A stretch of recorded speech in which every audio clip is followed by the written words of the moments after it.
হুম, রাধে রাধে, জয় গীতা। তা দেখুন, গীতা পাঠের সম্পূর্ণ নিয়ম অর্থাৎ একদম পূর্ণাঙ্গ নিয়মে আমরা কীভাবে গীতা পাঠ করতে পারি সেইটাই আমরা আজকে ভালো করে শিখব। কেমন? তা দেখুন, একদম প্রথমে গীতা পাঠের শুরুতেই আমাদেরকে প্রথমে স্নান করতে হবে। স্নান করে ধোয়া কাপড় চোপড় পরে তারপর একটা আসনে বসতে হবে, ঠিক আছে? কখনো শুধুমাত্র খালি মাটির উপরে বসে বা কোথাও এরকম শুধু শুধু আসন ছাড়া এরকম মাটিতে বসে গীতা পাঠ করার কোনো নিয়ম নেই।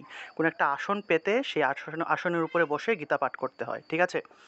তা দেখুন, গীতা পাঠে বসার পরেই সর্বপ্রথম আমাদেরকে যেটা করতে হবে সেটা হলো জল শুদ্ধি। আরেকটা জিনিস আপনাদেরকে বলে রাখি, আমাদের একটা ধর্মীয় পোশাক আছে। মনে করেন যে আপনি কোথাও গীতা পাঠে গিয়েছেন, কোথাও কোনো একটা মন্দিরে গীতা পাঠ করবেন বা কোনো একটা পুজোতে গীতা পাঠ করবেন, সেই ক্ষেত্রে আমাদের একটা ধর্মীয় পোশাক আছে। তা ধর্মীয় পোশাক কী কী? মহিলাদের ক্ষেত্রে বা মেয়েদের ক্ষেত্রে ধর্মীয় পোশাকটা হলো শাড়ি, অর্থাৎ লাল পায়ের সাদা শাড়ি, অর্থাৎ সাদা শাড়ি থাকবে এবং লাল পায়ের থাকবে। লাল পাড় সাদা শাড়ি হলো মেয়েদের ধর্মীয় পোশাক, সনাতনী হিন্দু মেয়েদের ধর্মীয় পোশাক। আর ছেলেদের ধর্মীয় পোশাক হলো সাদা পাঞ্জাবি, সাদা ধুতি এবং সাথে মেয়ে এবং পুরুষ এবং মহিলা উভয়কেই নামাবলি গায়ে দিতে হবে, ঠিক আছে? নামাবলি গায়ে দিতে হয়। পুরুষ এবং মহিলা উভয়ই নামাবলি গায়ে দেবে। মহিলারা শাড়ি পরবে এবং পুরুষেরা অবশ্যই সাদা ধুতি এবং সাদা পাঞ্জাবি পরতে হবে। আমাদের ধর্মীয় পোশাকের মেইন কালারটা হলো সাদা। সবসময় সাদা রঙের ধুতি, সাদা রঙের পাঞ্জাবি এবং মহিলারা সাদা রঙের শাড়ি, তবে লাল পাড় দেওয়া থাকবে, ঠিক আছে? সাদা পাড় দিলে হবে না, লাল পাড় দেওয়া শাড়ি পরতে হবে। আচ্ছা, এই হলো ধর্মীয় পোশাক। আমরা যদি কোথাও কোনো মন্দিরে বা কোনো অনুষ্ঠানে বা কোনো পুজোতে যদি আমরা গীতা পাঠ করি, তাহলে অবশ্যই আমাদেরকে ধর্মীয় পোশাকটা পরতে হবে এবং অবশ্যই কপালের মধ্যে যদি তিলক দিতে পারি সবচেয়ে ভালো। যদি তিলক না দেই, অন্ততপক্ষে একটা চন্দনের ফুটা দিতে হবে। কপাল কখনো খালি রাখা যাবে না। চন্দনে একটা চন্দনের একটা ফুটা, কপালের মধ্যে একটা চন্দনের ফুটা অথবা তিলক দিতে হবে। আর মহিলারা যদি হন, আপনারা তো অবশ্যই সিঁদুর দিবেন। যদি বিবাহিত মহিলারা হন, আপনারা অবশ্যই সিঁদুর দিবেন। আর যদি অবিবাহিত মহিলারা হন, আপনারা অবশ্যই তিলক করবেন অথবা চন্দনের একটা ফুটা কপালের মধ্যে দিবেন, ঠিক আছে? ছেলে মেয়ে উভয়ই চন্দনের ফুটা দিতে হবে অথবা তিলক করতে হবে। আচ্ছা, আচ্ছা, তারপর দেখুন, এই যে চন্দনের ফোঁটা বা তিলক, এটা আসলে প্রতিদিনই আসলে দেওয়া উচিত। আমরা প্রতিদিনই আসলে তিলক করা উচিত। যদি তিলক নাও করি, অন্ততপক্ষে স্নানের পর প্রতিদিন একটা চন্দনের একটা ফোঁটা যেন আমরা প্রতিদিন আমাদের কপালে যেন দিই। এতে করে কী হবে, আমাদের সমস্ত ধরনের অশুভ শক্তির নাশ হয় এবং আমাদের যত ধরনের নেগেটিভিটি আছে এগুলো দূরে সরে যায়। প্রতিদিনই আসলে এই চন্দনের ফোঁটা দিয়ে ঘর থেকে বের হওয়া উচিত। আচ্ছা, তারপরে দেখুন, জল শুদ্ধি একদম সর্বপ্রথম গীতা পাঠে বসার পরে একদম সর্বপ্রথম যে জিনিসটা করতে হয় সেটা হলো জল শুদ্ধি। জল শুদ্ধি হলো গীতা পাঠে বসার পরে আমাদেরকে কিন্তু আচমন করতে হয়। আর আচমন বলতে একটা জিনিস আছে, অর্থাৎ একটা নির্দিষ্ট মন্ত্র বলে এখানে একটা জলের একটা পাত্র থাকে, সেই পাত্র থেকে জল নিয়ে গায়ের মধ্যে ছিটা দিয়ে দিয়ে মন্ত্র বলতে হয়, অর্থাৎ আমাদের দেহটাকে শুদ্ধ করতে হয় জলের ছিটা দিয়ে। তা ওই জলটাকে, যে জলটা আমরা ব্যবহার করব, যে জলের পাত্রটা ব্যবহার করব আচমনের জন্য, সেই জলের পাত্রটাকে সেই জলের পাত্রে যে জলটা আছে সেটাকে শুদ্ধ করতে হয় একটা মন্ত্রের মাধ্যমে, একটা নিয়মের মাধ্যমে। তা একটা জল শুদ্ধির একটা নির্দিষ্ট নিয়ম আছে, মন্ত্র আছে এবং এটা একটা ভিডিও আছে। সেই ভিডিওর লিঙ্কটা ক্লাসের পরে আমি আপনাদেরকে দিব। সেই ভিডিওটা আপনারা ভালো করে দেখে জল শুদ্ধিটা ভালো মতো শিখে নেবেন। যদি কোনো জায়গায় বিন্দুমাত্র সমস্যা হয়, অবশ্যই দাদাকে আপনারা জানাবেন যে দাদা, আমি জলশুদ্ধি ক্লাসটা দেখেছি, আমি ক্লাসের এই জায়গাটা বুঝতে পারিনি। এইভাবে অবশ্যই আপনারা বলবেন, ঠিক আছে? তারপরে হলো জলশুদ্ধি ১ নম্বরে। তারপরে হলো ২ নম্বর যে কাজটা করতে হবে গীতা পাঠে বসার পরে, সেটা হলো পুষ্পশুদ্ধি করতে হয়। অর্থাৎ গীতা পাঠে বসার পরে আমাদেরকে গীতার মধ্যে একটু পুষ্প অর্পণ করতে হয়, গীতার মধ্যে একটু ফুল দিতে হয়, ঠিক আছে? একটু এই তুলসী পাতা দিতে হয়। গীতার মধ্যে একটু তুলসী পাতা, তারপরে একটু পুষ্প বা ফুল, এগুলা গীতার মধ্যে অর্পণ করতে হয়, অর্থাৎ গীতার একটু পূজা করতে হয়। গীতার মধ্যে তুলসী পাতা দেওয়া, তারপরে একটু ফুল দেওয়া, মানে চন্দন লাগিয়ে, অবশ্যই চন্দন লাগাবেন আপনারা। তুলসী পাতার মধ্যে চন্দন লাগাবেন, ফুলের মধ্যে চন্দন লাগিয়ে আপনারা আপনারা অবশ্যই গীতার মধ্যে এগুলো অর্পণ করবেন। এই যে গীতার মধ্যে আপনারা পুষ্প দিচ্ছেন, তুলসী পত্র দিচ্ছেন, এই যে অর্পণ করতেছেন, এটা আসলে এক প্রকারের গীতা পূজাই বলা যায়।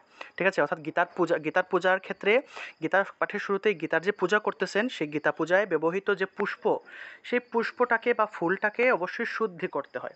তা ওই পুষ্পশুদ্ধির একটা নির্দিষ্ট নিয়ম আছে, মন্ত্র আছে, এটার ভিডিও আছে, আমি আপনাদেরকে ভিডিওটার লিঙ্ক দিব, ভিডিওটা অবশ্যই আপনারা দেখে নেবেন। ঠিক আছে, শুধুমাত্র গীতাপাঠের ক্ষেত্রে নয়, আমরা আমাদের যে কোনো পুজোতে যে পুষ্পটা ব্যবহার করি, যে ফুলটা ব্যবহার করি, সেই ফুলটা পুজোর মধ্যে বা যে কোনো ঠাকুরের কাজে ব্যবহারের আগেই সেই পুষ্পটাকে শুদ্ধিকরণ করে নিতে হয়, অর্থাৎ শুদ্ধ করে নিতে হয়, এবং এই শুদ্ধ করাটাকেই পুষ্পশুদ্ধি বলে। ঠিক আছে, এই পুষ্পশুদ্ধির নিয়মের ভিডিওটা আমি দিব আপনাদের, আপনারা সেটা দেখে ভালো করে পুষ্পশুদ্ধি শিখে নেবেন। এবং প্রতিদিনই তো আপনারা ঘরবাড়িতে পুজো করেন, ঠিক না? ঠাকুরের যখনই পুজো করবেন, যখনই পুষ্প ব্যবহার করবেন, পুষ্প ব্যবহার করার আগে অবশ্যই সেই ফুলটাকে এই পুষ্পশুদ্ধির নিয়মের মাধ্যমে আপনারা শুদ্ধ করে নেবেন। পুষ্পশুদ্ধির যে নিয়মটা আছে, সেই নিয়মের মাধ্যমে এবং মন্ত্রটা পাঠ করে পুষ্পশুদ্ধ করে নেবেন। এটা মাত্র 10 সেকেন্ড লাগবে। পুষ্পশুদ্ধি যদি শিখে ফেলেন মন্ত্রটা, মাত্র 10 সেকেন্ড থেকে 20 সেকেন্ড সময় লাগবে। আপনারা একটু সময়ের মধ্যে আপনার পুষ্পশুদ্ধিটা করে নিতে পারবেন এবং সেই শুদ্ধ পুষ্প দিয়ে আপনারা পুজো করবেন। 3 নম্বর হলো আসন শুদ্ধি, অর্থাৎ আপনারা যে আসনের উপরে বসে আছেন, সে আসনটাকে শুদ্ধ করতে হয়। ঠিক আছে, আসন শুদ্ধির নিয়ম আছে, মন্ত্র আছে, ভিডিও আছে, ভিডিওটা দিয়ে দিব, সেটা দেখে নেবেন। ঠিক আছে, 4 নম্বর হলো আচমন, অর্থাৎ এই যে জলটা আপনারা যে পাত্রের যে জলটা ছিল, সেই জলের পাত্রটাকে শুদ্ধি যে করেছেন, সেই জল দিয়ে আপনাদেরকে আচমন করতে হয়। ঠিক আছে, আচমন হলো মূলত দেহ এবং মনটাকে শুদ্ধিকরণ করা, আচমন। ঠিক আছে, অর্থাৎ এই যে আপনি গীতা পাঠ করছেন, গীতা পাঠের শুরুতেই আপনার দেহ অর্থাৎ বাহির এবং অন্তর অর্থাৎ আপনার ভিতর এবং বাহির উভয়ই যেন পরিশুদ্ধ হয়, পবিত্র হয়, সেটার জন্য আসলে আচমন করা হয়ে থাকে। ঠিক আছে, অর্থাৎ এটা মূলত একটা দেহশুদ্ধির মন্ত্র বা দেহশুদ্ধিকরণ একটা প্রক্রিয়া।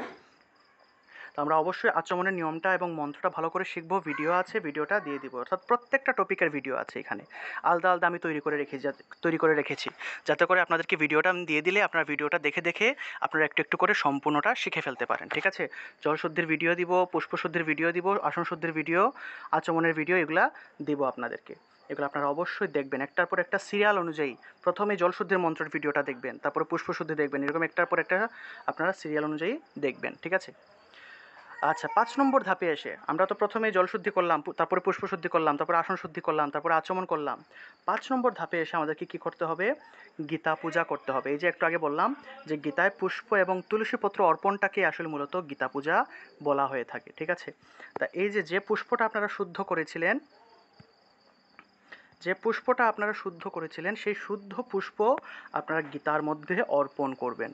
এবং তুলসী পত্রও আছে, তুলসী পত্র সাথে নেবেন, সেই তুলসী পাতাটাও চন্দন লাগিয়ে, তারপর পুষ্পের মধ্যেও চন্দন লাগিয়ে আপনার গীতার মধ্যে অর্পণ করবেন। গীতায় পুষ্প এবং তুলসী পাতা অর্পণ করারও কিন্তু একটা নিয়ম আছে, একটা মন্ত্র আছে। ঠিক আছে, সেটারও ভিডিও আছে, ভিডিওটা দিব। পুষ্প অর্পণের মন্ত্র এবং তুলসী পাতা অর্পণের মন্ত্র একদম সিম্পল।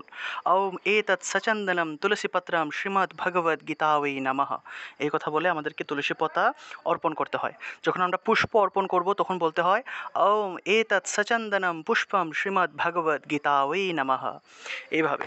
ঠিক আছে, তো এগুলোর ভিডিও আছে, ভিডিওগুলো দিয়ে দিব, ভালো করে ভিডিওতে দেখানো হয়েছে কীভাবে দিবেন, কীভাবে কোন মন্ত্র বলবেন, সব কিছু ডিটেলসলি আছে, ভিডিওটা আপনারা অবশ্যই দেখবেন। ঠিক আছে, ভিডিও দিব আপনাদেরকে, ক্লাসের পরেই দিব গীতা পূজা করার নিয়ম এবং মন্ত্র।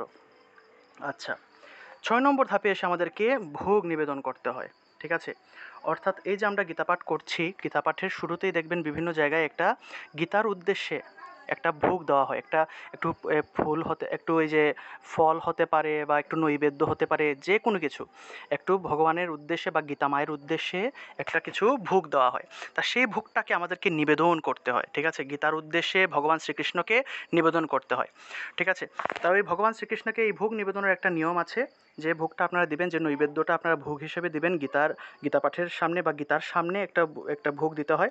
সেই ভোগটা আপনারা একটু নিবেদন করে নেবেন। নিবেদনের একটা মন্ত্র আছে। ঠিক আছে, নিবেদনের মন্ত্র আছে, সেই মন্ত্র এবং নিয়ম আছে, সেই নিয়ম এবং এটা একদম সিম্পল, একদম মন্ত্রটা মাত্র 2 লাইনের একটা মন্ত্র। এই মন্ত্রটা ভালো করে শিখে নেবেন, ভিডিও দিয়ে দিব, ভিডিওতে দেখে নেবেন ভালো করে এবং খাতায় নোট করে নেবেন ভিডিও দেখে দেখে। ঠিক আছে, মোবাইল থেকে মন্ত্র শিখবেন না, মোবাইল থেকে আগে নিজের হাতে নিজ হস্তে আগে একটা খাতার মধ্যে মন্ত্রগুলা লিখবেন। নিজের হাতে লিখার পর তারপর সেটা জোরে জোরে মুখ দিয়ে পাঠ করবেন। দেখবেন অটোমেটিকভাবেই শেখা হয়ে যাবে। আর মোবাইল দেখে দেখে শিখবেন না, এত ডিজিটাল হলে আবার সমস্যা। ডিজিটাল হয়ে গেলে আমাদের কিন্তু আর ধর্মচর্চাটা হয় না। সেজন্য আগে নিজের হাতে একবার লিখবেন, লিখার পরে সেই খাতাটা দেখে দেখে ভালো করে শিখবেন। আচ্ছা, তাহলে ভোগ নিবেদন মন্ত্র বা আমরা ভোগ নিবেদন করব। তা এই হলো আমার প্রথম 6টা কাজ হলো আমার ব্যবহারিক বা প্র্যাকটিক্যাল এই 6টা কাজ করতে হবে। ঠিক আছে, এগুলো আমার নিজের হাতে গীতা পাঠের শুরুতেই এই 6টা কাজ করতে হয়। প্রথমে জল শুদ্ধি, তারপরে পুষ্প শুদ্ধি, তারপরে আসন শুদ্ধি, তারপরে আচমন, তারপরে গীতা পূজা করতে হবে, তারপরে গীতায় ভোগ নিবেদন করতে হবে।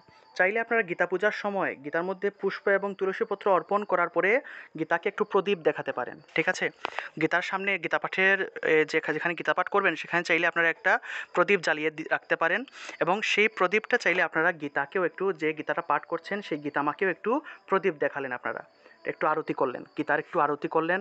গীতার আরতি আছে দেখবেন আপনাদেরকে যে শিটগুলো দিয়েছি না, তার মধ্যে 8 নম্বর এবং 9 নম্বর শিটের মধ্যে আপনারা গীতার আরতি পাবেন, গীতার গান আছে সেখানে, জয় গীতা মাতা এরকম গান আছে পাবেন। এগুলো হলো গীতার আরতি। আপনারা চাইলে একটু গীতার প্রদীপ দেখিয়ে গীতাকে একটু আরতিও করতে পারেন। আচ্ছা, তা এই হলো মূলত প্রথম 6টা কাজ হলো আমাদের নিজের হাতে করতে হবে। ঠিক আছে, এই হলো প্রথম 6টা কাজ। তারপরে হলো মূল গীতা পাঠটা আরম্ভ হবে। মূল গীতা পাঠ হলো 7 নম্বর থেকে। প্রথমে আমাদেরকে কি করতে হবে? প্রথমে আমাদেরকে হাত জোর করে প্রথমে আমাদেরকে হাত জোর করে 3বার ওম হরি ওম তৎসৎ এই মন্ত্রটা 3বার বলতে হবে হাত জোর করে। ঠিক আছে, মনটাকে শান্ত করে, চোখ বন্ধ করে, সুন্দর করে, একদম স্থির মনে এই মন্ত্রটা 3বার বলতে হবে। ওম হরি ওম তৎসৎ, ওম হরি ওম তৎসৎ, ওম হরি ওম তৎসৎ। এভাবে আমাদেরকে 3বার এই মন্ত্রটা পাঠ করতে হবে। 8 নম্বর ধাপে এসে আমরা আবার হাত জোর করে এই মন্ত্রটা বলবো।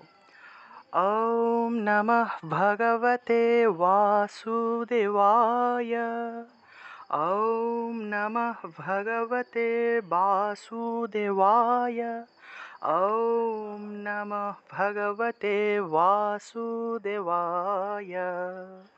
এইভাবে আমাদেরকে 3বার ওম নমঃ ভগবতে বাসুদেবায় এই মন্ত্রটাকে 3বার বলতে হবে। তারপরে দেখুন 9 নম্বর ধাপ। 9 নম্বর ধাপে এসে আমাদেরকে এই হাত জোর করেই গুরু প্রণাম মন্ত্র পাঠ করতে হবে। ঠিক আছে, অর্থাৎ আমাদের গীতা পাঠের ক্ষেত্রে গুরু কিন্তু অত্যন্ত মুখ্য একজন ব্যক্তিত্ব। ঠিক আছে, কারণ আমাদের গীতা পাঠের বা গীতা শিক্ষা জিনিসটা হলো মূলত গুরু পরম্পরার একটা শিক্ষা, গুরু শিষ্য পরম্পরার একটা শিক্ষা। অর্থাৎ একজন গুরু একজন শিক্ষককে, একজন তার শিষ্যকে, যে গীতার যে সংজ্ঞাতেই আমরা পড়েছিলাম, কোনো ধর্মীয় আধ্যাত্মিক জ্ঞান যা গীত তথা সুরারূপ করে একজন গুরু ওনার শিষ্যকে প্রদান করেন। অর্থাৎ গীতার জ্ঞানটাই হলো গুরু শিষ্য পরম্পরার একটা জ্ঞান। অর্থাৎ আপনি এখন আমার কাছ থেকে গীতার জ্ঞানটা শিখছেন, ভবিষ্যতে আপনিও আপনার শিষ্যদের, আপনার কোনো একটা গীতা স্কুল যদি আপনি দেন, আপনিও আপনার শিষ্যদেরকে সেই গীতার জ্ঞানটা দেবেন, সেই শিষ্যরা তাদের শিষ্যদেরকে গুরু হয়ে একটা সময় গীতার জ্ঞানটা প্রদান করবে। এভাবে হাজার হাজার বছর ধরে গীতার জ্ঞানটা প্রদান করা হয়ে আসছে। তা এজন্য গীতা পাঠের একদম শুরুতেই আমাদেরকে গুরুকে প্রণাম জানাতে হয়। যে গুরুর কাছ থেকে আপনি গীতার জ্ঞানটা নিয়েছেন তাকে প্রণাম জানাতে হয়। তাহলে গুরু প্রণাম মন্ত্র আমরা পাঠ করব। 3টা গুরু প্রণাম আছে, শীটের মধ্যে দেখবেন আছে এক নম্বর শীট, 1 নম্বর যে শীট আছে না, ওইটার মধ্যে 3টা গুরু প্রণামই আছে। ॐ अखण्डमण्डलाकारं व्याप्तं येन चराचरं तत्पदं दर्शितं येन तस्मै श्रीगुरवे नमः।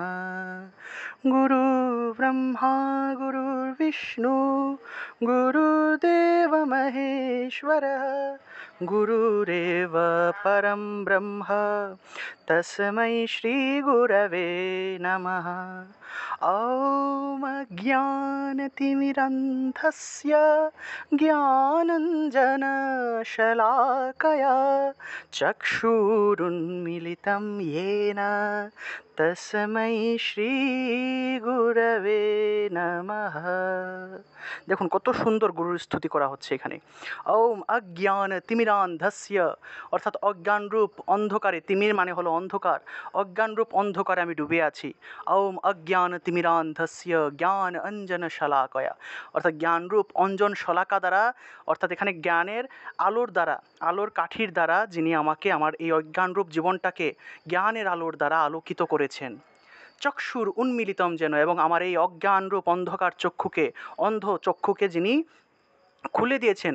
চক্ষুর উন্মিলিতম যেন, উন্মিলিত মানে হলো খুলে দেওয়া, যিনি আমার এই অন্ধকার জীবনে আমার এই অন্ধ চক্ষুকে যিনি উন্মিলিত করে দিয়েছেন। তস্मै শ্রী গুরবে নমঃ, সেই গুরুদেবকে আমি নমস্কার জানাই বা প্রণাম জানাই। এভাবে আমাদেরকে অবশ্যই গুরু প্রণাম মন্ত্র 3টা ভালো করে শিখতে হবে এবং হাত জোড় করে মন থেকে গুরু প্রণাম করতে হবে। 10 নম্বর হলো গোবিন্দ প্রণাম মন্ত্র। ঠিক আছে, গোবিন্দ প্রণাম, গীতা প্রণাম, ইষ্ট দেবতার প্রণাম মন্ত্র। অর্থাৎ গোবিন্দ, গোবিন্দ আছেন না, ওই যে ওম নমঃ ব্রহ্মণ্য দেবায় গো ব্রাহ্মণ হিতায় চ জগদ্ভীতায় কৃষ্ণায় গোবিন্দায় নমো নমঃ। এই যে গোবিন্দায় নমো নমঃ মানে হলো গোবিন্দের প্রণাম মন্ত্র। তারপর হলো গীতা দেবীর প্রণাম মন্ত্র, গীতা আমাকে প্রণাম জানাতে হবে, গীতা প্রণাম মন্ত্র। শ্রীকৃষ্ণ হৃদয়ম গীতা সংসারমলনাশিনীম জ্ঞানম ভক্তি মুক্তিদাত্রীম গীতা দেবীম নমোস্তুতে। এই গীতার প্রণাম মন্ত্রটা পাঠ করতে হবে। তারপরে হলো ইষ্ট দেবতার প্রণাম মন্ত্র। ইষ্ট দেবতা মানে কি বুঝেন আপনারা? ইষ্ট দেবতা মানে হলো আমরা যার অনুসরণ করি, যাকে আমরা সবচেয়ে বেশি আরাধনা করি, তিনি হলেন আমাদের ইষ্ট দেবতা। মনে করেন যে এখানে অনেকে আছেন শিবের উপাসক, শিবের ভক্ত, অনেকে আছেন কালীর উপাসক, কালীর ভক্ত, অনেকে আছেন কৃষ্ণ মন্ত্রে দীক্ষিত, কৃষ্ণের উপাসক, অনেকে আছেন জগন্নাথের দীক্ষিত, যে বিশেষ করে যারা পুরীতে থাকে তাদের কাছে ভগবান মানেই হলো জগন্নাথ। যারা পুরী ধামে থাকে তারা ভগবানকে একটা রূপেই দেখে, আর সেটাই হলো জগন্নাথ রূপে। ঠিক আছে, তা এইভাবে পুরী ধামের যারা আছে তাদের ইষ্ট দেবতা হলেন জগন্নাথ। যারা কৈলাসের আশেপাশে আছে তাদের হলো এই মহাদেব হলো তাদের এই ইষ্ট দেবতা। তারপরে যারা কেদারনাথে থাকে, কেদারনাথবাসী যারা আছে তাদের হলো মহাদেব ইষ্ট দেবতা। কাশীতে যারা আছে তাদের মহাদেব হলো ইষ্ট দেবতা। ঠিক আছে, তারপর যারা কালী মন্দিরে থাকে তাদের ইষ্ট দেবতা হলেন কালী দেবী।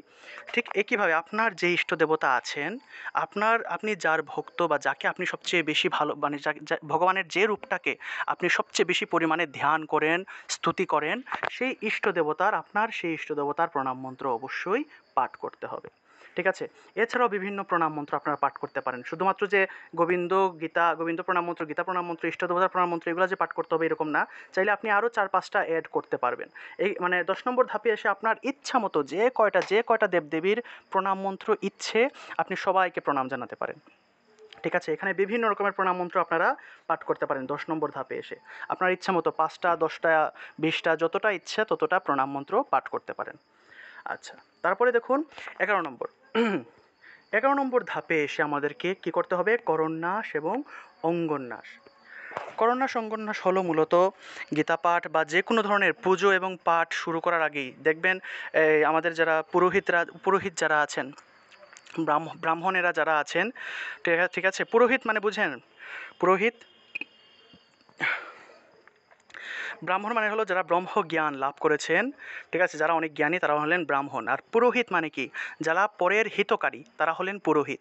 অর্থাৎ আপনি নিজেও যদি অন্য কারো যদি উপকার করেন, আরেকজনের যদি হিত সাধন করেন, তাহলে আপনিও একজন পুরোহিত। পুরোহিত শব্দের অর্থই হলো যিনি পরের উপকার করেন বা আরেকজনের হিত সাধন করেন। ঠিক আছে, পরের হিত সাধনকারী, হিত মানে হলো উপকার, পরের হিত সাধনকারী হলেন পুরোহিত। ঠিক আছে, তাই যে পুরোহিত যে আমাদের বাড়িতে এসে আমাদের অনেক মঙ্গলজনক আমাদের পূজার মাধ্যমে আমাদের উপকার করছেন। ঠিক আছে, ওই যে উনি যে আমাদের যে পুজোটা করে দিয়ে যাচ্ছেন, আমাদের উপকার হচ্ছে না, এজন্য ওনাকে পুরোহিত বলা হয়ে থাকে। তা দেখুন পুরোহিত কী করেন, আমাদের যে কোনো পুজোতে দেখবেন ওনারা পুজো শুরু হওয়ার আগে দেখবেন বিভিন্ন রকমের মন্ত্র পাঠ করে, বিভিন্ন আঙ্গুলের মন্ত্র পাঠ করে থাকে। ঠিক আছে, এই আঙ্গুলের বা হাতের বিভিন্ন আঙ্গুল ধরে মন্ত্র পাঠ করাকে বলা হয় করন্যাস। কর শব্দের অর্থ হলো হাত, কর শব্দের অর্থ হলো হাত, করন্যাস। এবং বিভিন্ন অঙ্গ স্পর্শ করে মন্ত্র বলতে হয়, এগুলোকে বলে অঙ্গন্যাস। তা এই করন্যাস অঙ্গন্যাসের ভিডিও কিন্তু আমাদের চ্যানেলে আছে, ভিডিও রেকর্ড আছে, সেগুলো আপনাদেরকে দিব, ক্লাসের পরেই লিঙ্ক দিব। আপনারা লিঙ্কে ক্লিক করে অবশ্যই করন্যাস অঙ্গন্যাসটা ভালো করে দেখবেন এবং ভালো করে শিখে নেবেন। ঠিক আছে? করণাস কীভাবে করতে হয়, করণাসের মন্ত্রগুলা কী কী, অঙ্গনাশ কীভাবে করতে হয়, অঙ্গনাশের মন্ত্রগুলা কী কী, সব কিছু পেয়ে যাবেন। এছাড়া আপনাদের গীতার মধ্যেও কিন্তু আছে গীতার ধ্যান, দেখবেন গীতার সামনের দিকে গীতার ধ্যান আছে, ধ্যানের সামনেই দেখবেন অঙ্গনাশ করণাশ আছে। ওম অস্য শ্রীমদ্ ভগবদ্ গীতা মালা মন্ত্রস্য শ্রী ভগবান, এভাবে দেখবেন কিছু লেখা আছে। এখান থেকে অঙ্গন্যাস করন্যাসটা আরম্ভ হয়। তা প্রথমেই করতে হয় করন্যাস, তারপরে করতে হয় অঙ্গন্যাস। করন্যাস অঙ্গন্যাস করার পরে আমাদেরকে গীতার ধ্যান পাঠ করতে হবে। ঠিক আছে? দেখবেন যে কোনো পুজোতেই ঠাকুরমশাই পুজো শুরু করার আগে শুরুতেই সেই দেব অথবা দেবীর ধ্যান করে থাকেন। দেখবেন দুর্গাপূজাতে ঠাকুরমশাই পুজো করতে বসছেন, দেখবেন উনি একদম এক মনে চোখ বন্ধ করে কিছুক্ষণ ধ্যান করে থাকেন, অর্থাৎ দুর্গা দেবীর ধ্যান মন্ত্র পাঠ করে তিনি কিন্তু ধ্যান করেন। ঠিক আছে? কালী পুজো হলে কালীর ধ্যান পাঠ করা হয়। তারপরে বিভিন্ন পুজো পাঠ হলে দেখবেন ঠাকুরমশাই প্রথমেই সেই ধ্যান মন্ত্রটা পাঠ করে থাকেন। ঠিক একইভাবে যেহেতু এখানে আপনারা গীতা পাঠ করছেন, সেক্ষেত্রে অবশ্যই গীতা পাঠের শুরুতেই গীতার ধ্যানটা পাঠ করতে হয়। গীতার প্রথম দিকেই দেখবেন গীতার ধ্যান আছে, গীতার ধ্যান লেখা আছে ওম পার্থায় প্রতিবোধিতম ভগবতা নারায়ণেন স্বয়ং, এইভাবে কিছু লেখা আপনারা পাবেন। সেই লেখাগুলো হলো গীতার ধ্যান। সেই গীতার ধ্যানটা অবশ্যই পাঠ করতে হবে এবং এই গীতার ধ্যানের যে ভিডিও রেকর্ডটা আছে সেটাও দিয়ে দিব। সম্পূর্ণ গীতার ধ্যান নিয়ে আমাদের ক্লাস আছে, ক্লাসের রেকর্ড আছে, সেই ক্লাসটা দিব আপনাদের, সেই ভিডিওটা আপনারা অবশ্যই দেখবেন। কেমন? দেখলে আশা করি পারবেন আপনারা। ক্লাসগুলো অনেক সুন্দর করে নেওয়া হয়েছে এবং আপনাদের জন্যই নেওয়া হয়েছে, যাতে আপনারা সবাই সেগুলো বুঝেন। ঠিক আছে? বারবার ভিডিওগুলো দেখবেন, আপনারা সবাই বুঝবেন। আর যদি না বুঝে থাকেন অবশ্যই দাদাকে জানাবেন। ঠিক আছে? 12 নম্বর ধাপ। 13 নম্বর ধাপে এসে আমাদেরকে কী করতে হবে? গীতার ধ্যান পাঠের পরই আমাদেরকে গীতার অধ্যায়ে যেতে হবে। ঠিক আছে? গীতার মধ্যে অধ্যায় কয়টি? 18টি। তা 18টা অধ্যায়ের মধ্যে যে কোনো অধ্যায়, ঠিক আছে, আপনি আরম্ভ করতে পারেন, যে কোনো অধ্যায় পাঠ করতে পারেন। চাইলে আপনি একদম 18 নম্বর অধ্যায়ও পাঠ করতে পারেন, চাইলে একদম প্রথম অধ্যায়ও পাঠ করতে পারেন, চাইলে 11 নম্বর অধ্যায়, 12 নম্বর অধ্যায়, অর্থাৎ যে অধ্যায় আপনার ইচ্ছা সেই অধ্যায়টাই আপনি পাঠ করতে পারেন। অর্থাৎ গীতার যে কোনো অধ্যায় সম্পূর্ণ পাঠ করতে পারেন, অথবা একটি অধ্যায়ের যে কয়টা শ্লোক আপনার পক্ষে সম্ভব তা অবশ্যই অনুবাদ সহ আপনি পাঠ করে ফেলবেন। অর্থাৎ আপনি যদি মনে করেন যে আমি আজকে একটা অধ্যায়ের আমি প্রতিদিন গীতা 2টা করে শ্লোক পাঠ করব, আপনি চাইলে পারবেন।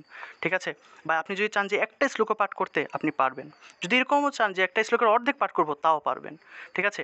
তবে অর্ধেক তো আর কেউ পাঠ করে না, মাত্র 2 লাইনে একটা শ্লোক। সেজন্য আপনি কমপক্ষে একটা শ্লোক প্রতিদিন পাঠ করার চেষ্টা করবেন। মনে করেন যে আপনি আরম্ভ করলেন যে আজকে থেকে আমি গীতার 2টা করে শ্লোক প্রতিদিন অনুবাদ সহ পাঠ করব এবং সেটা ভালো করে বোঝার চেষ্টা করব। সেই ক্ষেত্রে আপনি প্রতিদিন মনে করেন যে প্রথম অধ্যায়ের আজকে 1 নম্বর এবং 2 নম্বর শ্লোকটা পাঠ করলেন, অনুবাদ সহ ভালো করে পাঠ করলেন, সেটা বোঝার চেষ্টা করলেন। পরের দিন আবার 3 নম্বর 4 নম্বর শ্লোকটা পাঠ করলেন, পরের দিন আবার 5 নম্বর 6 নম্বর, এরপরের দিন 7 নম্বর 8 নম্বর, এরকম দুইটা করে শ্লোক অথবা 5টা করে শ্লোক আপনারা করতে পারেন। অথবা চাইলে কোনো একটা অনুষ্ঠানে মনে করেন যে গীতার কোনো একটা অধ্যায় সম্পূর্ণ আপনারা চাইলে পাঠ করতে পারেন। ঠিক আছে? তা এই ক্ষেত্রে আপনার পক্ষে যতটা সম্ভব আপনি চাইলে গীতার 1টা অধ্যায়, 2টা অধ্যায়, 5টা অধ্যায়, 6টা অধ্যায় চাইলে সম্পূর্ণ গীতাটাও আপনি পাঠ করতে পারেন। এটা আপনার উপর নির্ভর করে যে আপনি কতটুকু সময় দিতে পারবেন। ঠিক আছে? আপনার হাতে যদি সময় কম থাকে সেক্ষেত্রে আপনি 2টা 1টা শ্লোক পাঠ করবেন। যদি সময় অনেক বেশি থাকে আপনি সম্পূর্ণ অধ্যায় চাইলে 2টা 3টা 4টা 5টা অধ্যায়ও পাঠ করতে পারেন। আমি আপনাদেরকে গীতার 1টা অধ্যায় ভালো করে পাঠ করা শিখিয়ে দেব, যাতে করে আপনারা যে কোনো অনুষ্ঠানে গীতার 1টা অধ্যায় সম্পূর্ণ পাঠ করতে পারেন। ঠিক আছে? আচ্ছা, উচ্চারণবিধি শিখিয়ে ফেলি, তারপরে কীভাবে শ্লোকগুলো পাঠ করতে হয় সেই নিয়মটা শেখাবো। তারপরে একদম এই কোর্সের শেষের দিকে আপনাদেরকে আমি গীতার 1টা অধ্যায় ভালো করে পাঠ করা শিখিয়ে দেবো। ঠিক আছে? যাতে করে যে কোনো অনুষ্ঠানে বা যে কোনো সময় আপনারা গীতার 1টা অধ্যায় সম্পূর্ণ পাঠ করতে পারেন। আচ্ছা, এই হলো গীতার অধ্যায়। অর্থাৎ আমরা এই ধাপে এসে গীতার অধ্যায় পাঠ করব। ঠিক আছে? অনুবাদ সহ অবশ্যই পাঠ করেন। অনুবাদ না বুঝলে কিন্তু হবে না, শুধু শ্লোক পাঠ করলে হবে না। শ্লোকের মর্মার্থ, এই শ্লোক দ্বারা কী বলা হচ্ছে, ভগবান আমাদেরকে কী উপদেশ দিচ্ছেন, কী শেখাচ্ছেন, সেগুলো অনুবাদ ভালো করে বুঝতে হবে, অনুভব করতে হবে। ভগবানের কথাগুলা অনুভব অবশ্যই করতে হবে, হৃদয়ে গাঁথতে হবে।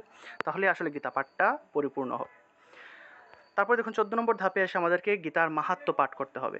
ঠিক আছে? গীতার অধ্যায় পাঠের পর প্রত্যেকটা গীতার শেষের দিকে দেখবেন গীতার কিছু মাহাত্ম্য আছে। তো ওই গীতার মাহাত্ম্য থেকে গীতার মাহাত্ম্য পাঠ করবেন। এই যে আমরা এই গীতার 18টা নাম আছে না, যে গঙ্গা, গীতা, সাবিত্রী, সীতা, সত্যা, পতিব্রতা, এই যে নামগুলা, এগুলা গীতার মাহাত্ম্যের মধ্যে আছে।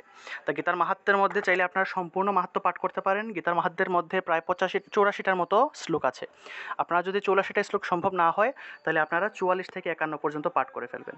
গীতা মাহাত্ম্যের 44 থেকে 51 পর্যন্ত শ্লোকগুলো খুবই মাহাত্ম্যপূর্ণ, এগুলো আপনারা পাঠ করে ফেলবেন। ঠিক আছে, এই শ্লোকের মধ্যে কিন্তু এই যে গীতার 18টা গুহ্য নাম আছে।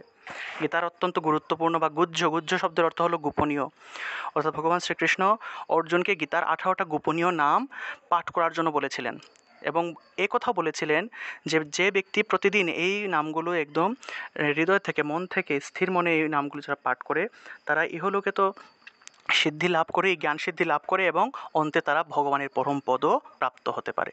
সেজন্য এই 18টা নাম তিনি দান করেছিলেন কলিযুগের মানুষদের। সেজন্য আমরা প্রতিদিন যেন এই নামগুলো পাঠ করি। ঠিক আছে, এখন আর চাইলে আপনারা আমার সাথে একবার বলেন গীতার এই 18টা নাম।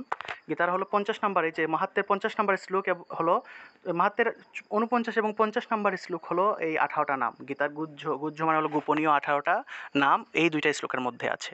তার নামগুলো কি কি? সবাই আমার সাথে হাত জোড় করে বলেন।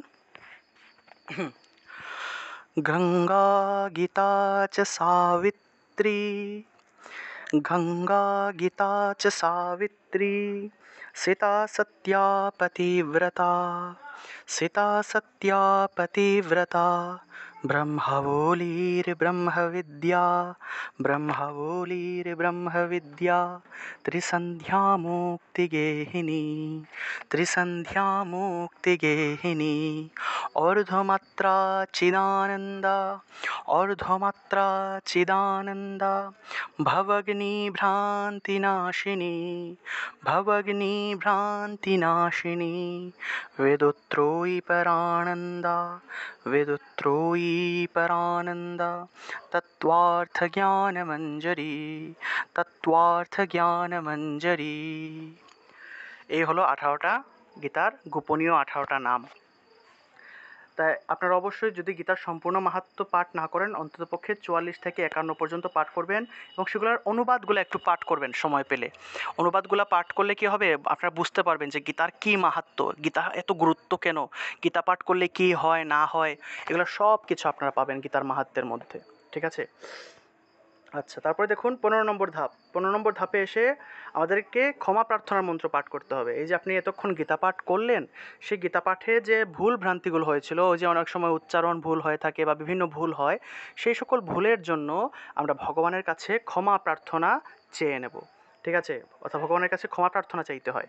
ॐ यतक्षरं परिभ्रष्टं मात्राहीनं च यत् भवेत् पूर्णं भवतु तत्सर्वं तत्प्रसादात् সুরেশ্বরः। এইভাবে আপনারা পাবেন। অর্থাৎ ওম ইয়ৎ অক্ষরম পরিভ্রষ্টম, ইয়ৎ অক্ষরম পরিভ্রষ্টম, অর্থাৎ যে সকল অক্ষর, ইয়ৎ মানে হলো যে সকল, ঠিক আছে, ইয়ৎ অক্ষরম অক্ষর, অক্ষরম মানে হলো অক্ষর, ওম ইয়ৎ অক্ষরম পরিভ্রষ্টম, অর্থাৎ যে সকল অক্ষর পরিভ্রষ্ট হয়েছে। হে ভগবান, আমার এই গীতা পাঠে যে সকল অক্ষরগুলো পরিভ্রষ্ট হয়েছে, অর্থাৎ উচ্চারণে ভুল হয়েছে, এবং মাত্রাহীনম চা ইয়ৎ ভবেৎ, এবং মাত্রাহীন হয়েছে, যে সকল অক্ষরগুলো মাত্রাহীন হয়েছে, পূর্ণম ভবতু তৎসর্বম, অর্থাৎ সেই সমস্ত কিছু তোমার কৃপাতে পূর্ণ হোক। তৎপ্রসাদাৎ সুরেশ্বরঃ, হে সুরেশ্বর, তোমার প্রসাদের দ্বারা, তৎপ্রসাদাৎ, তোমার প্রসাদের দ্বারা সেই সমস্ত কিছু পরিপূর্ণ হোক। অর্থাৎ আমার এই গীতা পাঠে, উচ্চারণে বা সব কিছুতেই যা কিছু অপূর্ণতা ছিল, সেই সমস্ত কিছু তোমার কৃপাতে পরিপূর্ণ হোক। এই যে আমরা প্রসাদ বলি না, এই যে তৎপ্রসাদাৎ সুরেশ্বরঃ, প্রসাদ শব্দের অর্থ হলো কৃপা। প্রসাদ শব্দের অর্থ হলো কৃপা, সংস্কৃত প্রসাদ আর বাংলায় হলো কৃপা। আমরা তো নর্মালি আসলে প্রসাদ বলতে বুঝি যে আমরা ভগবানকে একটা কিছু নিবেদন করলাম, একটা ভোগ নিবেদন করলাম, তারপরে সেটা কিছুক্ষণ পর ভোগটা আমরা প্রসাদ হিসেবে আমরা গ্রহণ করি, ঠিক না? অর্থাৎ প্রসাদ বলতে আমরা একটা খাবারকে বুঝি, প্রসাদ মানে আমরা খাবার বুঝি, কিন্তু না, প্রসাদ শব্দের অর্থ হলো কৃপা। প্রসাদ হলো একটা সংস্কৃত শব্দ, আর প্রসাদ শব্দের বাংলা অর্থ হলো, বাংলায় প্রসাদ শব্দটাকে বাংলা অর্থ হলো কৃপা। অর্থাৎ আপনি ভগবানের কৃপা বা ভগবানের প্রসাদ শুধুমাত্র যে ভোগের, এই যে খাবারটা খেলেই যে আপনি প্রসাদ গ্রহণ করলেন এরকম না। আপনি একটা জীবের সেবা করার মাধ্যমে, একজন মানুষের উপকার করার মাধ্যমে, জগতের কল্যাণ কার্যে নিজেকে নিয়োজিত করার মাধ্যমে, ঠিক আছে, কাউকে কষ্ট না দিয়ে যে কোনো সময় যে কোনো কারো সুখে দুঃখে সবসময় কারো পাশে থাকার মাধ্যমে আপনি ভগবানের প্রসাদ লাভ করতে পারেন।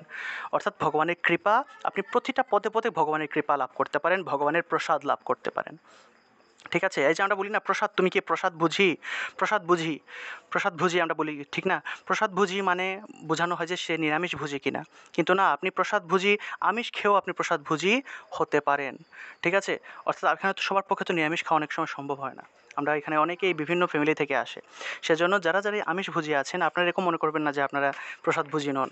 আপনারা যে কোনো সময় খাওয়ার পূর্বে যদি ভগবানের নাম স্মরণ করেন, খাওয়ার একটা নির্দিষ্ট মন্ত্র আছে সেটা যদি বলেন, তাহলে কিন্তু সেটা প্রসাদ ভুজির মতোই আপনার কৃপা লাভ করতে পারেন। কোনো সমস্যা নেই। কৃপা, প্রসাদ মানেই তো কৃপা। আর ভগবানের নাম যে কোনো কাজের শুরুতেই, শুধু খাবার দাবার নয়, যে কোনো কাজের শুরুতেই যদি আপনারা ভগবানের নাম নেন, ভগবানের যে কোনো কাজের শুরুতেই ভগবানের নাম স্মরণ করেন, ভগবানের নাম দিয়ে যে কোনো কাজ যদি শুরু করেন, তাহলে সেই কাজটা প্রসাদে পরিণত হয়ে যায়। যে কোনো কাজ সেটা প্রসাদে, অর্থাৎ ভগবানের কৃপাতে পরিণত হয়ে যায়। আপনি সেই কাজের মধ্যে আপনি ভগবানের কৃপা লাভ করতে পারেন। ঠিক আছে, সবসময় মনে রাখবেন, প্রসাদ মানে কিন্তু খাবার নয় শুধু, প্রসাদ মানে খাবার না, প্রসাদ মানে হলো কৃপা। অর্থাৎ আপনি যে কোনো কাজের মাধ্যমে যে কোনোভাবে আপনি ভগবানের কৃপা লাভ করতে পারেন। আপনি চলতে ফিরতে হেঁটে হেঁটে হেঁটে যেতে তো আপনি ভগবানের প্রসাদ লাভ করতে পারেন। হেঁটে হেঁটে যেতে যেতে কোনো একটা প্রাণী খাদের মধ্যে পড়ে গেছে, কোনো একটা বিড়াল ড্রেনের মধ্যে পড়ে গেছে, সেই বিড়ালটাকে আপনি তুলে দিলেন। কোনো একটা কুকুর রাস্তায় খেতে পাচ্ছেন, একটা কুকুরকে আপনি খাবার দিলেন। এটাও ভগবানের কৃপা, আপনি কৃপা অর্থাৎ ভগবানের প্রসাদ আপনি গ্রহণ করে ফেললেন, ভগবানের প্রসাদ পেয়ে ফেললেন। অর্থাৎ আমাদেরকে মনে রাখতে হবে যে শুধুমাত্র ভগবানের ভোগ দেওয়া খাবারটা খেলেই ভগবানের আমি কৃপা পেয়ে গেলাম বা প্রসাদ পেয়ে গেলাম, এরকম না। মনে রাখতে হবে আমরা প্রত্যেকটা কাজের মাধ্যমে ভগবানের কৃপা বা ভগবানের প্রসাদ লাভ করতে পারি। আমাদের জীবনে চলতে ফিরতে প্রত্যেকটা কাজে যেন আমরা আমাদের জীবনটাকে মঙ্গলজনক ভালো কাজে যেন আমরা লাগাই। কখনো কোনোভাবেই কোনো প্রাণীকে কষ্ট দেওয়া যাবে না। মনে রাখতে হবে কোনো কারণ ছাড়া, কোনো উদ্দেশ্য ছাড়া একটা গাছের পাতাও যদি ছিঁড়েন, তাও কিন্তু আপনার পাপের ভাগীদারি হতে হবে, উদ্দেশ্যবিহীন। ঠিক আছে, মনে করুন যে আপনি যাচ্ছেন কোনো কারণ ছাড়াই, কোনো কারণ ছাড়া যদি একটা গাছের ফুলও যদি আপনি পারেন, গাছের ফুল যদি ছিঁড়েন বা একটা পাতাও যদি ছিঁড়েন, তাও কিন্তু আপনাকে পাপের ভাগীদারি হতে হবে কোনো কারণ ছাড়া। আর যদি সেটার পিছনে কোনো একটা কারণ থাকে, মনে করেন যে আমরা যে শাক কাটি, আমরা শাক খাই না, বা যে ধান গাছ কেটে চাল তৈরি করা হয়, এটার পিছনে একটা কল্যাণকর একটা উদ্দেশ্য থাকে, যে ধান গাছ কেটে আমি যে ধানটা পাবো সেটা জগতের কল্যাণে আমরা খাবো, সেটা খেয়ে আমরা বেঁচে থাকবো। অর্থাৎ এটার পেছনে একটা মহান একটা কার্য থাকে, এটার পেছনে একটা উদ্দেশ্য থাকে, ভালো একটা উদ্দেশ্য থাকে। কিন্তু যখন কোনো উদ্দেশ্য ছাড়াই এমনিতেই আপনি যাচ্ছেন, যাওয়ার সময় একটা গাছের পাতা ছিঁড়ে ফেললেন, এতে করে কিন্তু পাপের ভাগীদারি হতে হবে। ঠিক আছে, কিন্তু যখন এটার পেছনে একটা উদ্দেশ্য থাকবে, মনে করেন যে তুলসী পাতা, তুলসী কিন্তু একটা গাছ, আপনি তুলসী গাছ থেকে আপনি তুলসী পাতা সংগ্রহ করছেন, সেই ক্ষেত্রে কিন্তু আবার এই তুলসী পাতাটা নিয়ে যদি আপনি ঠাকুরের কাজে লাগান, এটা কিন্তু কোনো পাপ হবে না। মনে করেন যে কোনো একটা গাছের মধ্যে ফুল আছে, এই ফুলটা আপনি ছিঁড়ে ফেলে দিলেন, কোনো কাজে লাগালেন না, কোনো কারণ ছাড়া এমনিতেই একটা গাছের ফুল আপনি ছিঁড়লেন, পাপের ভাগীদারি আপনাকে হতেই হবে। আর যদি এটার পেছনে একটা কারণ থাকে যে না, আমি গাছের ফুলটা নিয়ে ঠাকুরের কাজে লাগালাম, বা কোনো একটা ঘর সাজানোর কাজে লাগালাম, বা কোনো একটা ভালো একটা কাজে, একটা ভালো একটা উদ্দেশ্য ছিল সেটার পেছনে, তাহলে কোনো পাপের ভাগীদারি হতে হবে না। অনেক সময় অনেকে প্রশ্ন করে, যারা নিরামিষভোজী আছে তাদেরকে প্রশ্ন করে যে গাছেরও তো প্রাণ আছে, তা আপনারা যে গাছ যে কেটে যে শাক খান, ঠিক আছে, গাছ যে কেটে ফেলেন, তো গাছেরও তো প্রাণ আছে, তাহলে কি আপনি পাপের ভাগীদারি হবেন না? এরকম কিন্তু অনেক সময় প্রশ্নের ভাগীদারি হতে হয়। তখন আপনারা কি বলবেন? তাদেরকে এই উত্তরটা দিবেন যে আমরা যে গাছ কাটতেছি সেটার পিছনে একটা মঙ্গলজনক একটা উদ্দেশ্য থাকে। ঠিক আছে, একটার পেছনে একটা মঙ্গলজনক উদ্দেশ্য থাকে, এজন্য আমরা আসলে এই গাছটা কাটা হয়ে থাকে। অর্থাৎ এই যে শাকের গাছ বা ধান গাছ কাটা হয়, এটার পেছনে একটা মঙ্গলজনক একটা উদ্দেশ্য থাকে বিধায় কোনো পাপ হয় না। ঠিক আছে, কিন্তু যখন কোনো উদ্দেশ্য ছাড়াই আপনি একটা ধান গাছ কাটবেন, ধান গাছ কেটে ধানগুলো ফেলে দিলেন কোনো কারণ ছাড়াই, ঠিক আছে, বা যে কোনো একটা গাছ কোনো কারণ ছাড়াই আপনি কাটলেন, কোনো কোনো উপকারে আসলো না, শুধু শুধু এমনিতেই কেটে ফেললেন কোনো উদ্দেশ্য ছাড়াই, তখন অবশ্যই পাপের ভাগীদারি হতে হবে। উদ্দেশ্যটা আমাদের ধর্মের মধ্যে, উদ্দেশ্য জিনিসটা খুবই গুরুত্বপূর্ণ একটা বিষয়। একজন ডাক্তার এবং একজন ডাকাত দুইজনই কিন্তু ছুরি ব্যবহার করে। ঠিক আছে, ছুরি, ডাক্তারও ছুরি চালায়, ডাকাতও ছুরি চালায়, কিন্তু ডাক্তার ছুরি চালায় মানুষের জীবন রক্ষা করার জন্য। ঠিক আছে, ডাক্তার ছুরি দিয়ে মানুষের জীবন রক্ষা করে, সে পেট কাটে, হাত কেটে এগুলাকে সুন্দর করে অপারেশন করে সেগুলাকে সেলাই দিয়ে ঠিক করে দেয়। কিন্তু একজন ডাকাত কী করে? সে ছুরি দিয়ে মানুষের জীবন নাশ করে, মানুষকে হত্যা করে। অর্থাৎ দুইজনই কিন্তু এখানে ছুরি ব্যবহার করছে, দুইজনই ছুরি ব্যবহার করছে, কিন্তু দুইজনের উদ্দেশ্য আলাদা। একজন মানুষের জীবন রক্ষা করার জন্য, একজনের উদ্দেশ্য জীবন রক্ষা করা, দুজনই ছুরি চালাচ্ছে, দুজনই মানুষের গায়ে ছুরি চালাচ্ছে। একজনের উদ্দেশ্য মানুষের জীবন রক্ষা করা, আর আরেকজনের উদ্দেশ্য মানুষের জীবনটাকে ধ্বংস করা। তা উদ্দেশ্যটা বুঝতে হবে আমাদের, ঠিক আছে? এটা হলো আসল কথা। সবসময় যে কোনো কাজে আমাদের উদ্দেশ্যটা যদি ভালো থাকে তাহলে সেই কাজের মধ্যে ধর্ম থাকে, আর যদি উদ্দেশ্য খারাপ হয় এই কাজটা যতই ভালো হোক না কেন এই কাজটার মধ্যে কখনো ধর্ম থাকে না, এবং এই কাজের ফলাফল ভয়ঙ্কর পরিণতি হয়ে থাকে। আচ্ছা, তা আমরা কি বললাম যে গীতা পাঠের শেষে আমাদেরকে অবশ্যই ক্ষমা প্রার্থনার মন্ত্র পাঠ করতে হবে, এবং একদম শেষ ধাপে 16 নম্বর ধাপে এসে আমাদেরকে একটু গীতার গান গাইতে হবে। গীতা পাঠের যেহেতু শেষ, একটু ক্ষমা প্রার্থনার মন্ত্র পাঠ করে ফেলছে, তারপরে একটু গীতার গান গাইবো, একটু তারক ব্রহ্ম নাম সংকীর্তন করবো এই যে আসনে বসেই, ঠিক আছে? একটু একটু নাম কীর্তন করতে হয় আর কি, গীতা পাঠের শেষে একটু নাম কীর্তন করতে হয়। তারক ব্রহ্ম নাম সংকীর্তন মানে হলো এই যে হরে কৃষ্ণ মহামন্ত্রের যে কীর্তন আছে না, হরে কৃষ্ণ নাম সংকীর্তন, এই একদম গীতা পাঠের একদম শেষে হরে কৃষ্ণ নাম সংকীর্তন আপনারা করবেন।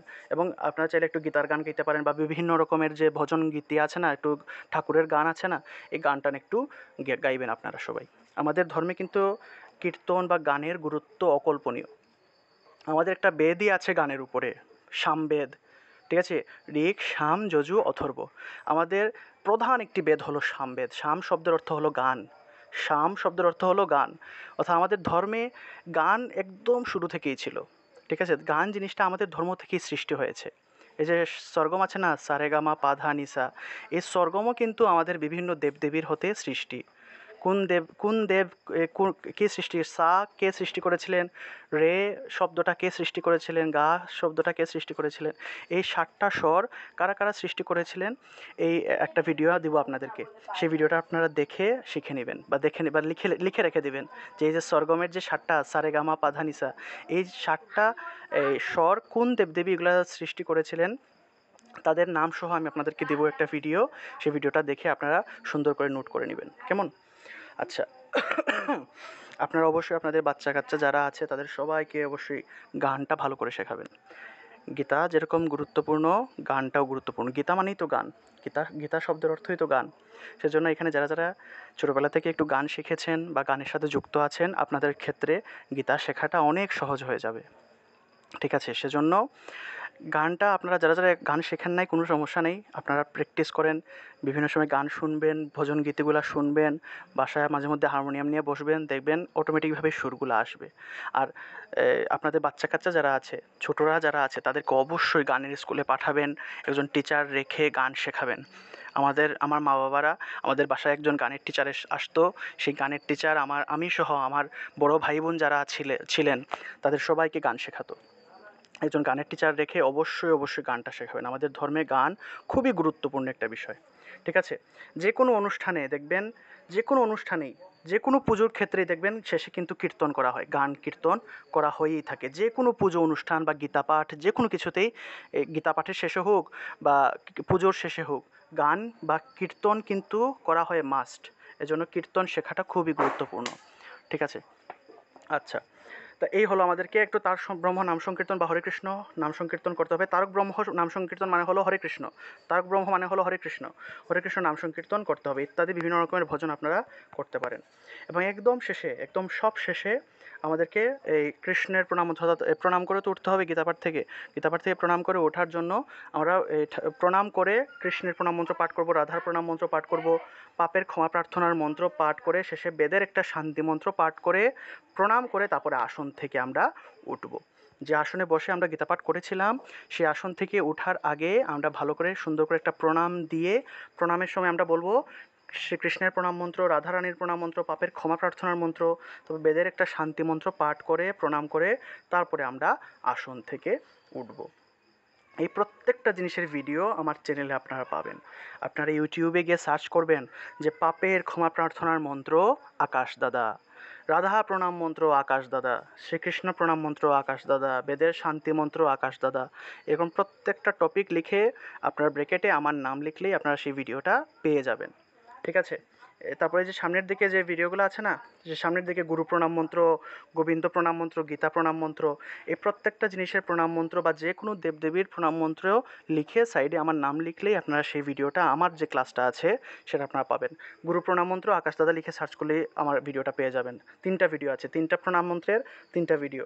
গোবিন্দ প্রণাম মন্ত্র, গীতা প্রণাম মন্ত্র, গীতা প্রণাম মন্ত্রের ভিডিওটা আপনারা পাবেন। এই যে গীতার প্রণাম মন্ত্র সর্বপ্রথম ইউটিউবে আমি মনে হয় দিয়েছিলাম, ঠিক আছে?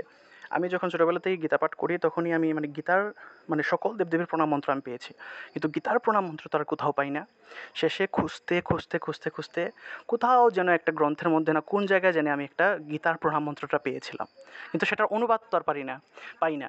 শেষে সেই গীতার সেই সংস্কৃত প্রণাম মন্ত্রটাকেই আমি নিজে অনুবাদ করে তারপর ভিডিওতে একটা ভিডিও আমি ইউটিউবে দিই, এবং সেই ভিডিওটা ভাইরাল হয়ে যায় এবং এখন প্রায় 1 মিলিয়ন না 2 মিলিয়ন মনে হয় এটা ভিউ হয়ে গেছে। এবং ওইখান থেকে দেখেছি এখন সবাই গীতার প্রণাম মন্ত্র পাঠ করে, ঠিক আছে? আজ থেকে 2 বছর আগেও কিন্তু গীতার প্রণাম মন্ত্র কেউ জানতো না। এই গীতার প্রণাম মন্ত্রটা অনেক কষ্টে খুঁজে বের করেছি এবং সেটার অনুবাদও আমি করেছি। তা আপনারা অবশ্যই গীতার প্রণাম মন্ত্রটা ভালো করে শিখবেন এবং গীতার প্রণাম মন্ত্রটা পাঠ করবেন, এবং এটা ভিডিও আছে, ভিডিওটা দেখবেন, ঠিক আছে? ইউটিউবে সার্চ করলেই আপনারা পাবেন। আচ্ছা, যাই হোক, আমাদের আজকের ক্লাস এ পর্যন্তই। আমরা গীতা পাঠের সম্পূর্ণ নিয়মটা আজকে দেখলাম। আপনারা কি সবাই বুঝতে পেরেছেন? কারো কোনো জায়গায় যদি সমস্যা থাকে আপনারা অবশ্যই আমাকে জানাতে পারেন।